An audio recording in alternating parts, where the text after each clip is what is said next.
اب سوال یہ پیدا ہوتا ہے کہ آئینی عدالت کا پہلا چیف جسٹس کون ہوگا؟ آئینی عدالت کے جج کی عمر اگر 70 سال کی گئی تو کئی ایسے ریٹائرڈ جج بھی موجود ہیں جن کی عمریں 70 سال سے کم ہیں، جیسے کہ عمر عطا بندیال، قاضی فائز عیسیٰ، مظہر عالم میاں خیل، مقبول باقر جن کی عمر 70 سال سے کم ہے۔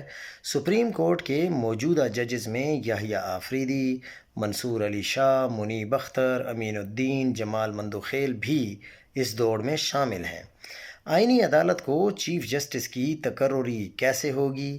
کیا سپریم کورٹ کے سینئر ججز میں سے ہوگی؟ کیا وہی فارمولہ ہوگا؟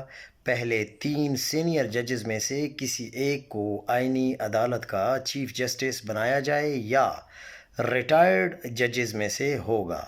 معاملہ انتہائی دلچسپ ہوگا۔